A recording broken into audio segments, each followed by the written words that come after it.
The story of Egypt begins with a river, the Nile. Imagine a ribbon of life, green and fertile, cutting through vast, arid deserts.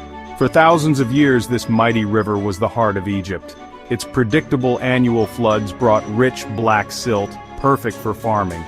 Early settlers learned to cultivate crops like wheat and barley. They domesticated animals and small communities blossomed. Archaeologists call these early cultures the Badarian and Naqada periods. They left behind fascinating clues, distinctive pottery, simple tools, and early forms of art. Gradually, two distinct regions emerged: Upper Egypt in the south and Lower Egypt in the north. Upper Egypt's ruler wore the tall white Hedjit crown, and Lower Egypt's king wore the red Deshret crown. Around 3100 BCE, a powerful ruler from Upper Egypt, Narmer, unified the two lands. We see him on the Narmer palette, wearing both the white and red crowns. Narmer founded a new capital city, Memphis, where the valley met the delta. This was the dawn of the early dynastic period, the true beginning of Pharaonic Egypt. With Egypt united, a period of remarkable stability and prosperity began. We call this the Old Kingdom, flourishing from about 2686 to 2181 BCE. The pharaoh was a god on earth, an absolute ruler with immense power. The pharaohs of the Old Kingdom began to build monumental tombs. It started with Djoser, a pharaoh of the 3rd dynasty. His architect, Imhotep, designed the step pyramid at Saqqara. Soon, true pyramids with smooth, sloping sides emerged. The most famous are the Great Pyramids of Giza, built during the 4th dynasty. Khufu's pyramid, the Great Pyramid, is an engineering marvel. Guarding these structures is the Great Sphinx, likely Khafra. Towards the end of the Old Kingdom, the scale of pyramid building began to diminish. The power of regional governors, known as nomarchs, started to grow, challenging the pharaoh's authority. After centuries of stability, the Old Kingdom's central authority crumbled around 2181 BCE. This marked the beginning of the first intermediate period, a darker chapter in Egypt's narrative. Climate change, with lower Nile floods, led to drought and famine. The power of the pharaohs in Memphis weakened, and the country fragmented. Regional governors, the nomarchs, asserted their independence. Egypt effectively split into numerous small competing territories. Two main power centers emerged: Heracleopolis Magna in Lower Egypt and Thebes in Upper Egypt. The Theban princes refused to recognize the authority of the Heracleopolitan kings. The final victory came under a pharaoh named Mentuhotep II. Around 2055 BCE, he defeated the Heracleopolitan forces and reunified Egypt. This marked the end of the first intermediate period. Order was restored, and Egypt was set on the path to a new era of greatness, the Middle Kingdom. The memory of this chaotic time served as a reminder of the importance of unity. With Egypt united under Theban rule, the Middle Kingdom dawned, lasting from roughly 2055 to 1650 BCE. This era is often considered a classical age for Egyptian civilization. The pharaohs of the 12th dynasty, such as Amenemhat I and Senusret III, were strong rulers. They worked to consolidate central power, curbing the influence of regional nobles. Trade flourished, and expeditions were sent south into Nubia and to Punt. Mining operations in the Sinai Peninsula were intensified. To protect these interests, the pharaohs built fortresses along the Nubian frontier. Culturally, the Middle Kingdom was a golden age. Literature reached new heights, and craftsmanship in jewelry was exquisite.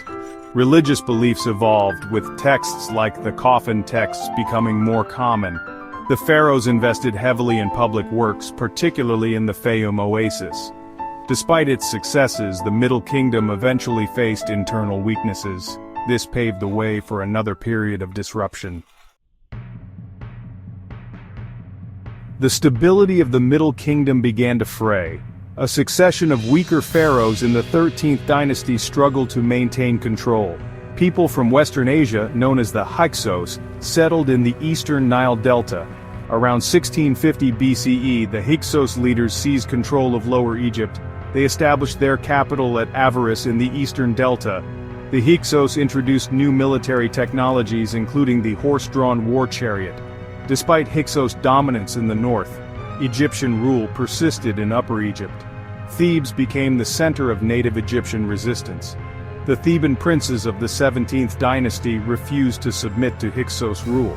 The struggle for liberation was spearheaded by rulers like Seqenenre-Tao and Ahmose I. Ahmose I succeeded in capturing Avaris and driving the Hyksos out around 1550 BCE. His victory reunified Egypt and ushered in the New Kingdom. This marked the beginning of Egypt's most glorious era. The expulsion of the Hyksos by Ahmose around 1550 BCE marked a pivotal moment. It ushered in the New Kingdom, an era of unprecedented power and wealth. The pharaohs of this period were often warrior kings, leading their armies into battle. They pushed Egypt's borders further than ever before, creating a vast empire. One of the most remarkable rulers was Hatshepsut, who reigned from about 1479 to 1458 BCE. She was a woman who ruled as a full pharaoh, focusing on trade and building projects. Following Hatshepsut's death, Thutmose III became one of Egypt's greatest military leaders. He conducted at least 17 military campaigns in the Near East. Later, Amenhotep IV, who reigned from about 1353 to 1336 BCE, instigated a radical religious revolution. He changed his name to Akhenaten and promoted the worship of the Aten. He moved the capital to a new city, Akhetaten. Art from this period is strikingly different, more naturalistic and intimate. This religious upheaval caused great social and political disruption. Akhenaten's religious revolution did not last. After his death, his young son Tutankhamun ascended the throne around 1332 BCE. Guided by powerful officials, he restored the worship of the old gods. Tutankhamun's reign was short, but his tomb's discovery made him famous. One of the most powerful pharaohs was Ramses II, who ruled for 67 years. Ramses II was a prodigious builder and military leader. He is famous for the Battle of Kadesh and the world's first known peace treaty. Despite the grandeur of rulers like Ramses II, the later New Kingdom saw a decline. Succession struggles and corruption weakened the monarchy. The priesthood of Amun in Thebes grew powerful, challenging pharaonic authority. Egypt faced new threats, including the Sea Peoples. By the end of the New Kingdom, around 1070 BCE, Egypt had split once more. Pharaohs ruled from Tanis in the Delta, while the high priests of Amun held sway over Thebes. The glorious days of empire were over. Egypt's decline continued through the Third Intermediate Period and the Late Period. In 525 BCE, the Persian Empire conquered Egypt. Persian rule was often unpopular, leading to several revolts. In 332 BCE, Alexander the Great arrived in Egypt. The Egyptians welcomed Alexander as a liberator. He founded the city of Alexandria, which became a major port and cultural hub. After Alexander's death, Egypt fell to Ptolemy, who established the Ptolemaic dynasty. The Ptolemies adopted many Egyptian traditions to legitimize their rule. The last ruler of the Ptolemaic dynasty was Cleopatra VII. She allied herself with Julius Caesar and Mark Antony. After their defeat at the Battle of Actium, Cleopatra took her own life. In 30 BCE, Egypt became a province of the Roman Empire. This marked the end of Egypt's ancient pharaonic era.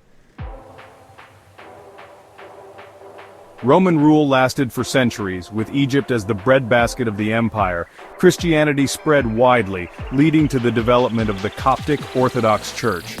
In 641 CE, Arab Muslim armies conquered Egypt, bringing it into the Islamic Caliphate. Arabic replaced Coptic and Greek as the main language. Islam became the dominant religion, though Christian and Jewish communities persisted.